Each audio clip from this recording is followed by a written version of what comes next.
समुद्र के बीचों बीच एक खूबसूरत सा टापू था। उस टापू की सुंदरता को देखने के लिए बहुत दूर दूर से लोग आया करते थे, क्योंकि वहां पहाड़ होने के साथ साथ हरियाली भी बहुत थी। वहां पर एक रेस्टोरेंट था। उस रेस्टोरेंट को एक माँ बेटी चलाया करती थी। जो भी उस टापू पर आता, बिना उस रेस्टोरेंट में गए वापस नहीं जाता। गाइड परिवार को लेकर उस रेस्टोरेंट में आता है। आइए आइए, ये है सबसे फेमस रेस्टोरेंट। इसमें बहुत ही अच्छा नाश्ता मिलता है, इसको अगर आप एक बार खाएंगे तो जब भी घूमने आएंगे यहाँ खाने जरूर आएंगे। वहाँ की मालकिन पूनम और उसकी बेटी उस आदमी के पास आते हैं और बताते हैं, हमारे यहाँ का सबसे फेमस नाश्ता है हमारा जादुई कीमा। क्या वो खाना पसंद करेंगे आप सर? हाँ जरूर, खिलाइए। हम भी यहाँ यही देखने आए हैं कि यहाँ फेमस क्या है। वो और उसका पूरा परिवार वो कीमा बहुत मजे से खाता है। वाह वाह भाई वाह, कितना अच्छा कीमा है। इतना अच्छा कीमा तो मैंने आज तक कहीं और कभी भी नहीं खाया। कैसे बना है ये इतना स्वादिष्ट? Thank you sir. जी, मैं और मेरी बेटी पूरी रात मेहनत करके इस कीमा को तैयार करते हैं। बहुत टाइम, मेहनत और प्यार से हम इसको बनाते हैं और आप लोगों को देते हैं। अच्छा लगा ना आपको? हाँ, बहुत अच्छा है। ये रहा आपका टिप। थैंक यू सर, और आप फिर जरूर आइएगा। Bye bye. जी बेटा, मैं जब भी यहाँ आऊँगा आपके रेस्टोरेंट में ये कीमा जरूर खाने आऊँगा। इतना बोलकर वो आदमी वहां से चला जाता है। ऐसे ही उनका रेस्टोरेंट टापू पर बहुत फेमस हो जाता है और लोगों को बहुत अच्छा लगता है। उनके साइड में एक और रेस्टोरेंट होता है जिसका मालिक शेखर पूनम और उसकी बेटी से बहुत जलता है, क्योंकि सस्ता देने के बाद भी उसके रेस्टोरेंट में कोई नहीं आता। उसके रेस्टोरेंट में इतने लोग क्यों आते हैं? वो ऐसा क्या देती है जो हम लोग नहीं बना पा रहे हैं? उनका रेस्टोरेंट हमारे वाले से कितना छोटा और नॉर्मल सा ही है, फिर भी उनके रेस्टोरेंट के बाहर लाइन लगी रहती है। ऐसा क्या खास है वहाँ? जी मालिक, वो बहुत ही स्पेशल तरीके का कीमा देती है जो हम लोग नहीं बना पाते हैं, और उसकी रेसिपी भी वो किसी से नहीं बताती है। जाने क्या डालती है उसमें, पर वो सच में जादुई कीमा लगता है, बहुत ही टेस्टी। बस चुप कर। तू उसके यहाँ काम करता है या मेरे यहाँ, जो उसकी तारीफ करता ही जा रहा है मेरे सामने? चल, अपने कीमा पर ध्यान दे। बड़ा आया, बहुत अच्छा कीमा बनाती है। लेकिन शेखर के दिमाग में पूनम की रेसिपी ढूंढने का सुझाव आता है और वो सोचता है कि क्यों न रात में जाकर देखा जाए कि पूनम और उसकी बेटी कीमा में ऐसा क्या डालते हैं जिससे उसका कीमा इतना स्वादिष्ट होता है।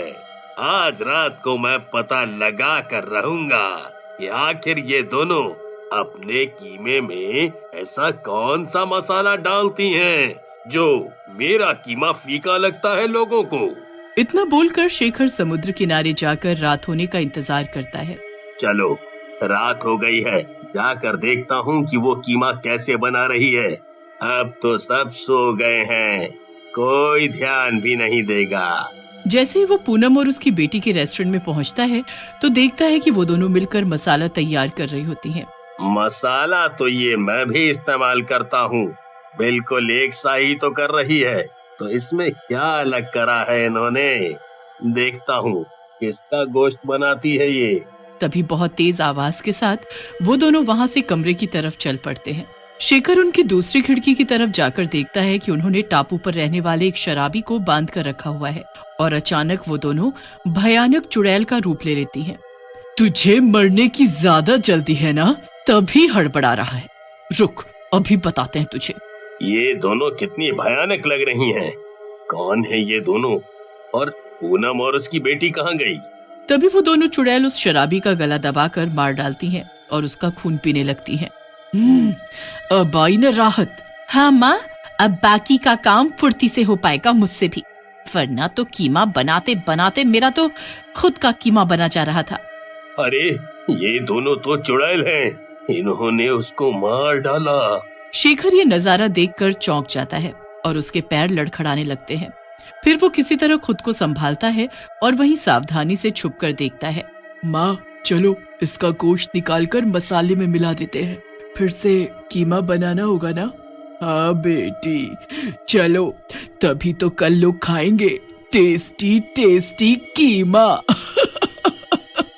अच्छा, तो इसको ये जादुई नाश्ता बोलती हैं। इंसानों के मांस से बना हुआ कीमा लोगों को खाने के लिए देती हैं ये। मुझे ये सब लोगों को बताना होगा और तभी इन्होंने शराबी को चुना होगा, क्योंकि उसके बारे में कोई पूछेगा नहीं, इसीलिए चुपके चुपके अपना काम करते रहेंगे। ऐसे तो इन्होंने ना जाने कितने लोगों को मारा होगा। मुझे यहाँ आने वाले लोगों को सतर्क करना होगा, वरना बहुत बुरा होगा। इतना बोलकर शेखर वहाँ से डरता हुआ अपने घर चला जाता है और सोचने लगता है, हे भगवान, बेचारे लोगों को तो पता भी नहीं होगा कि ये चुड़ैलों का जादुई नाश्ता क्या है, जो कि इंसानों को मार कर बनता है। वो लोग तो बेचारे ऐसे ही खा लेते होंगे बिना सोचे समझे। क्या करूं मैं? अब चलो, मैं अपने वेटर को इस बारे में बताता हूँ। शायद हम दो ही जाएं तो उनका कुछ बिगाड़ पाएंगे, वरना मैं अकेला उन दोनों का क्या कर पाऊंगा। शेखर अपने वेटर से बात करने जाता है। सुनो, तुम्हें पता है पूनम और उसकी बेटी एक चुड़ैल है और वो जादुई नाश्ता इंसानों के गोश्त से बनाते हैं, तभी वो इतना टेस्टी लगता है। वेटर हंसने लगता है और कहता है, सर आप पागल हो गए हो क्या? कुछ भी बोल रहे हो? आपने जरूर कोई सपना देखा होगा और कुछ नहीं। और अगर लोग मरते तो क्या बाकी लोगों को पता नहीं चलता क्या? बिना शेखर सर। अरे मैं देख कर आया हूँ, वो उन्हीं लोगों को मारती है जिनके बारे में कोई खोज खबर लेने नहीं आएगा। मेरी बात मान, हमें लोगों को बचाना होगा, सबको बताना पड़ेगा। अगर ऐसा है तो सर चलिए एक बार मेरे साथ भी चलकर देखिए। मैं जब तक अपनी आंखों से नहीं देखूंगा मुझे विश्वास नहीं होगा। हाँ, चल चल, तू अपनी आंखों से देख ले कि वो बहुत खतरनाक चुड़ैल है और वो लोगों को कैसे भयंकर तरीके से मारती हैं। इतना बोलकर शेखर अपने वेटर को रात होते ही चुड़ैलों के घर लेकर जाता है। पर इस बार चुड़ैलों को इस बात की भनक लग जाती है कि कोई उन्हें देख रहा है या कोई उनका पीछा कर रहा है, तो वो दोनों काम करने का नाटक करती रहती हैं। बेटा तू मसाला तैयार कर, तब तक मैं जरा बाहर से घूम कर आती हूँ गोश्त लेकर। ठीक है माँ, अभी करती हूँ। तू यहाँ खड़ा होकर देख और बाद में मुझे समंदर किनारे मिल, क्योंकि अगर हम एक साथ देखेंगे तो शायद वो लोग हमें पकड़ लें और हम एक दूसरे की मदद नहीं कर पाएंगे। जी ठीक है, मैं यहीं रहता हूँ।